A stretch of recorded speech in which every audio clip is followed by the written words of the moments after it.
അസ്സലാമലൈക്കും dear friends. ഇന്നത്തെ നമ്മുടെ സ്പെഷ്യൽ നിങ്ങൾ ആരും ഇതുവരെയും ട്രൈ ചെയ്ത് നോക്കിയിട്ടില്ലാത്ത ഒരു അടിപൊളി വെറൈറ്റി റെസിപ്പിയാണ്. നമ്മുടെ ഈ വീഡിയോ കണ്ടുകൊണ്ടിരിക്കുന്ന സമയത്ത് നിങ്ങൾക്ക് ഇഷ്ടപ്പെടുകയാണെങ്കിൽ ഒന്ന് ലൈക്ക് ചെയ്തേക്കണേ. അതുപോലെ തന്നെ നമ്മുടെ ഈ ചാനൽ ആദ്യമായിട്ട് കാണുന്നവരും ഇതുവരെയും സബ്സ്ക്രൈബ് ചെയ്യാത്തവരും പ്ലീസ് ഒന്ന് സബ്സ്ക്രൈബ് ചെയ്തേക്കണേ. ഞാനിടുന്ന വീഡിയോസ് ഉടനടി കിട്ടുന്നതിനായി സബ്സ്ക്രൈബ് ബട്ടന്റെ തൊട്ടടുത്ത് കാണുന്ന ബെല്ലൈക്കൺ കൂടി ക്ലിക്ക് ചെയ്തിട്ട് ഓൾ എന്ന ഓപ്ഷൻ എനേബിൾ ചെയ്യാനും മറക്കല്ലേ. ഇതിനായിട്ട് 1/2 കിലോ തക്കാളിയാണ് എടുത്തിട്ടുള്ളത്. തക്കാളി നല്ലോണം കഴുകി വൃത്തിയാക്കി എടുത്തിട്ടുണ്ട്. നല്ല പഴുത്തിട്ടുള്ള തക്കാളി നോക്കി എടുക്കാം. ഇനി തക്കാളിയുടെ ഈ ഒരു ഭാഗം കട്ട് ചെയ്ത് മാറ്റിയതിന് ശേഷം ചെറുതായിട്ടൊന്ന് കട്ട് ചെയ്ത് മാറ്റിയതിന് ശേഷം നീളത്തിലൊന്ന് കട്ട് ചെയ്തെടുക്കാം. അപ്പോൾ തക്കാളി എല്ലാം നീളത്തിൽ കട്ട് ചെയ്തെടുത്തിട്ടുണ്ട്. ഈ ഒരു രീതിക്ക് കട്ട് ചെയ്തിട്ട് എടുക്കാം. ഇനി നമ്മൾ കട്ട് ചെയ്ത് വെച്ചിരിക്കുന്ന തക്കാളി ഒരു കുക്കറിലേക്ക് അങ്ങ് ഇട്ട് കൊടുക്കാം. ഇതിലേക്ക് ഒരു 8 ഈന്തപ്പഴം അതിന്റെ കുരുവെല്ലാം മാറ്റിയതിന് ശേഷം ഇതിലേക്ക് അങ്ങ് ചേർത്ത് കൊടുക്കുക. ഇതുപോലെ കുരു എടുത്തതിന് ശേഷം ഇതിലേക്ക് ഇട്ട് കൊടുക്കുക. ഇനി വറ്റൽ മുളകാണ് ചേർത്ത് കൊടുക്കുന്നത്. ഞാനിപ്പോൾ കാശ്മീരി വറ്റൽ മുളകാണ് എടുത്തിട്ടുള്ളത്. ഒരു 6 വറ്റൽ മുളകാണ് എടുത്തിട്ടുള്ളത്. ഇതിലധികം എരിവുണ്ടാവില്ല, കളർ മാത്രമേ ഉണ്ടാവുള്ളൂ. അപ്പൊ സാധാരണ നമ്മൾ എടുക്കുന്ന വറ്റൽ മുളകാണെന്നുണ്ടെങ്കിൽ, എരിവുള്ള വറ്റൽ മുളകാണെന്നുണ്ടെങ്കിൽ ഒരു 4 ഒക്കെ എടുക്കുക. കാശ്മീരി വറ്റൽമുളക് ആയതുകൊണ്ടാണ് 6 എടുത്തിട്ടുള്ളത്. ഇനി ഇതിലേക്ക് 8 അല്ലി വെളുത്തുള്ളി അല്ലികൾ ചേർത്ത് കൊടുക്കാം. ഞാനിപ്പോൾ ചെറിയ വെളുത്തുള്ളി ആയതുകൊണ്ടാണ് 8 അല്ലി വെളുത്തുള്ളി എടുത്തിട്ടുള്ളത്. ഇപ്പോൾ നല്ല വലിയ വെളുത്തുള്ളി അല്ലികളാണെന്നുണ്ടെങ്കിൽ 4 എടുത്താൽ മതി. ഇനി ഇതിലേക്ക് ഒരു 10 കുരുമുളക് ചേർത്ത് കൊടുക്കാം. ഇനി ഒരു കഷ്ണം പട്ട ചേർക്കാം. 1 ഇഞ്ച് വലുപ്പത്തിലുള്ള പട്ടയാണ്. ഒരു 3 ഗ്രാമ്പു ചേർത്ത് കൊടുക്കാം. ഇനി ഒരു ചെറിയ സവാളയുടെ പകുതി സവാള 2ആയിട്ട് കട്ട് ചെയ്തതിലേക്ക് ചേർത്ത് കൊടുക്കാം. ഇനി നല്ലൊരു കളർ കിട്ടുന്നതിന് വേണ്ടിയിട്ട് ഒരു കഷ്ണം ബീട്രൂട്ട് ഇതിലേക്ക് കട്ട് ചെയ്ത് ചേർത്ത് കൊടുക്കാം. ബീട്രൂട്ടും കൂടെ ഇടുമ്പോൾ നല്ലൊരു കളർ കിട്ടും. വേറെ അഡീഷണൽ കളർ ഒന്നും ചേർക്കുന്നില്ല. ഇനി ഇത് വേവിച്ചെടുക്കുന്നതിന് ആവശ്യമായിട്ടുള്ള വെള്ളം ഒഴിച്ചു കൊടുക്കാം. ഞാനിപ്പോൾ ഒരു 1/2 കപ്പ് വെള്ളമാണ് ഒഴിച്ചു കൊടുക്കുക. കളിയിൽ നിന്ന് നല്ലോണം വെള്ളം ഇറങ്ങി വരും. അതുകൊണ്ട് ഒരു 1/2 കപ്പ് വെള്ളമൊക്കെ ഒഴിച്ചു കൊടുത്താൽ മതിയാവും. മൂടി വെച്ച് മീഡിയം ഫ്ലെയിമിൽ ഒരു 5 വിസിൽ കേൾക്കുന്നവരെ ഇതൊന്ന് കുക്ക് ചെയ്തെടുക്കാം. 5 വിസിൽ കേട്ടതിന് ശേഷം ഫ്ലെയിം ഓഫാക്കി ആവി മുഴുവനും മാറിയിട്ടുണ്ട്. ഇനി തുറന്ന് നോക്കാം. അപ്പൊ തുറക്കുമ്പോൾ തന്നെ നല്ലൊരു മണം വരുന്നുണ്ട്. ഇതിൽ നിന്നും നമുക്ക് 2 കാര്യങ്ങൾ എടുത്ത് മാറ്റണം. നമ്മൾ ഇട്ട് കൊടുത്ത പട്ടയും ആ ഗ്രാമ്പൂ നമുക്ക് എടുത്ത് മാറ്റാം. അപ്പൊ 3 ഗ്രാമ്പൂ ഇട്ട് കൊടുത്തു. അതും ഇതാ മാറ്റിയിട്ടുണ്ട്. അപ്പോൾ ഇത് നല്ല ചൂടാണ്. നല്ലോണം വെന്തൊക്കെ വന്നിട്ടുണ്ട്. ഇതിന്റെ ചൂട് നല്ലതുപോലെ ഒന്ന് മാറിക്കിട്ടണം.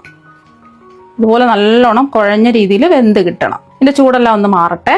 ഇപ്പൊ ഇതിന്റെ ചൂടൊക്കെ നല്ലതുപോലെ മാറിയിട്ടുണ്ട്. ഇത് കുറച്ചധികം വെള്ളമുണ്ട്. ഇതിൽ നിന്നും കുറച്ച് വെള്ളം മാറ്റിയിട്ട് ബാക്കിയുള്ളത് നമുക്ക് മിക്സിയുടെ ജാറിലേക്ക് മാറ്റാം. ഒരു 1/2 കപ്പ് വെള്ളം എടുത്ത് മാറ്റിയതിന് ശേഷം ബാക്കിയുള്ളത് മിക്സിയുടെ ജാറിൽ ഇട്ട് കൊടുത്തിട്ടുണ്ട്. നമ്മൾ ഒരുമിച്ച് വെള്ളത്തോട് കൂടി നമ്മൾ അരച്ചെടുക്കുകയാണെന്നുണ്ടെങ്കിൽ പെട്ടെന്ന് അരച്ചെടുക്കാൻ പറ്റുന്നില്ല. ഒരുപാട് വെള്ളം കൂടി പോവും. അതുകൊണ്ട് കുറച്ച് വെള്ളം മാറ്റിയിട്ട് അരച്ചെടുക്കുന്നത്. പിന്നെ നല്ല പേസ്റ്റ് പരുവത്തിന് ഇതൊന്ന് അരച്ചെടുക്കാം. അത് അരച്ചെടുത്തിട്ടുണ്ട്.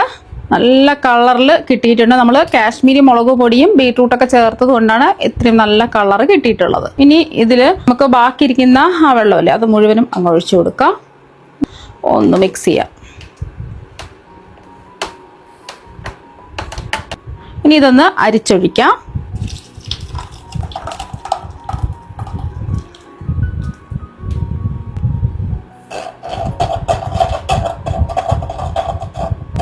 ആ തക്കാളിയുടെ തരികളൊക്കെ മാറി കിട്ടുന്നതിന് വേണ്ടിയിട്ടാണ് അരിച്ചൊഴിക്കുന്നത്.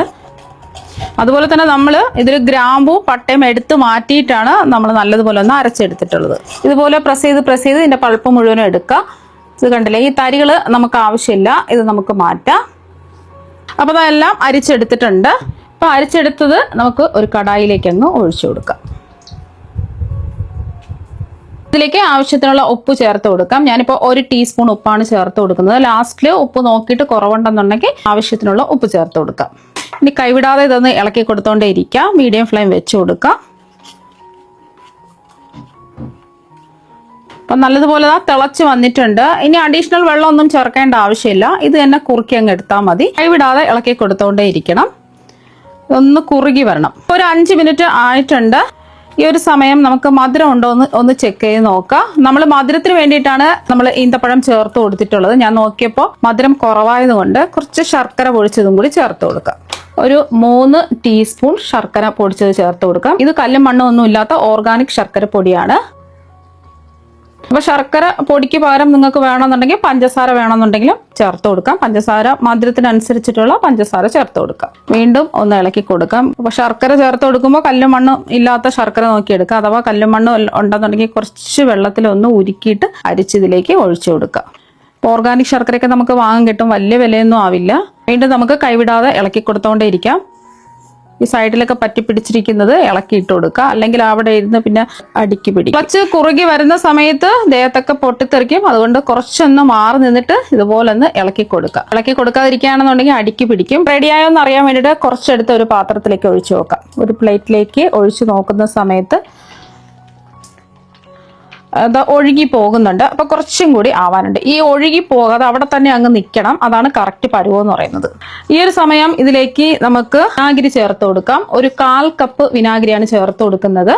അപ്പൊ വിനാഗിരി ചേർത്ത് കൊടുക്കുമ്പോൾ കുറച്ച് നാളെ നമുക്ക് കേടുകൂടാതെ സൂക്ഷിച്ചു വെക്കാൻ പറ്റും. അതിനാണ് വിനാഗിരി ചേർത്ത് കൊടുക്കുന്നത്. കുറച്ച് മാത്രമേ നമ്മൾ തയ്യാറാക്കി എടുക്കുകയാണെന്നുണ്ടെങ്കിൽ വിനാഗിരി ചേർക്കേണ്ട ആവശ്യമില്ല. പെട്ടെന്ന് തന്നെ നാരങ്ങ നീര് ചേർത്ത് കൊടുക്കുകയാണെന്നുണ്ടെങ്കിൽ കേടുവരും. അപ്പൊ കുറെ നാൾ നമുക്ക് സ്റ്റോർ ചെയ്ത് വെക്കണമെന്നുണ്ടെങ്കിൽ വിനാഗിരി തന്നെ ചേർത്ത് കൊടുക്കും. വീണ്ടും ഒരു 5 മിനിറ്റും കൂടി വിനാഗിരി ഒഴിച്ചതിന് ശേഷം ഇളക്കി കൊടുത്തിട്ടുണ്ട്.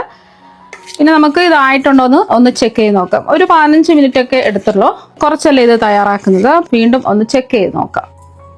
അപ്പോൾ കുറച്ച് എടുത്തിട്ട് നമുക്ക് ഒരു പ്ലേറ്റിലേക്ക് ഇങ്ങനെ ഒഴിച്ചു നോക്കാം. അപ്പൊ അത് ഒഴുകി പോവാതെ അത് ഇങ്ങനെ തന്നെ ഇരിക്കുന്നുണ്ട്. ഇത് കറക്റ്റ് പാകമാണ്. ഈ ഒരു സമയം ഇതിൽ ഉപ്പൊക്കെ ഉണ്ടോ എന്ന് ചെക്ക് ചെയ്ത് നോക്കാം. ആവശ്യമെങ്കിൽ ഉപ്പ് ചേർത്ത് കൊടുക്കുക. അതുപോലെ പുളിപ്പും എരിവും ഒക്കെ കറക്റ്റ് ആണോ നോക്കാം. നമ്മൾ തയ്യാറാക്കിയിരിക്കുന്നത് ടൊമാറ്റോ കെച്ചപ്പാണ്. തക്കാളിയൊക്കെ വില കുറവിൽ നമുക്ക് വാങ്ങാൻ കിട്ടും. അതുപോലെ ടൊമാറ്റോ കെച്ചപ്പ് തയ്യാറാക്കി വെക്കാം.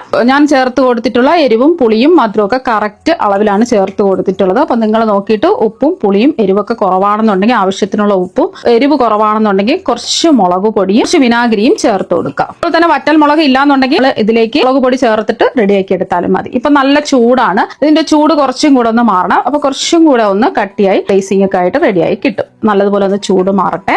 നമ്മുടെ ടൊമാറ്റോ കെച്ചപ്പിന്റെ ചൂടൊക്കെ മാറി കുറച്ചും കൂടെ ഒന്ന് കുറുകി വന്നിട്ടുണ്ട്. ഇപ്പൊ കണ്ടില്ലേ, കുറച്ചും കൂടെ കളറൊക്കെ വന്നിട്ട് നല്ല അടിപൊളിയായിട്ട് ഇതാ കിട്ടിയിട്ടുണ്ട്.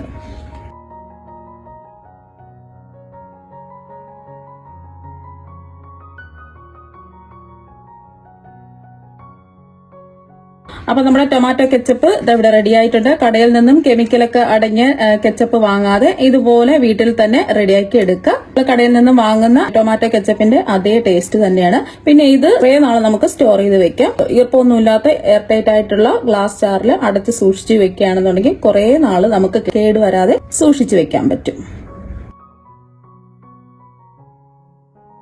ഞാനിപ്പോ ഈർപ്പൊന്നുമില്ലാത്ത ഗ്ലാസ് ജാറിലേക്ക് ഒഴിച്ചു വെച്ചിട്ടുണ്ട്. അപ്പൊ അതാ കണ്ടില്ലേ, അടിപൊളിയായിട്ടിരിപ്പുണ്ട്. നിങ്ങൾ എന്തായാലും ഇതുപോലെ ടൊമാറ്റോ കെച്ചപ്പ് തയ്യാറാക്കി നോക്കാം. തീർച്ചയായും നിങ്ങൾക്ക് എല്ലാവർക്കും ഒരുപാട് ഇഷ്ടമാകും. അപ്പൊ നമുക്ക് മറ്റു വെറൈറ്റി വീഡിയോ ആയിട്ട് വീണ്ടും കാണാം. താങ്ക്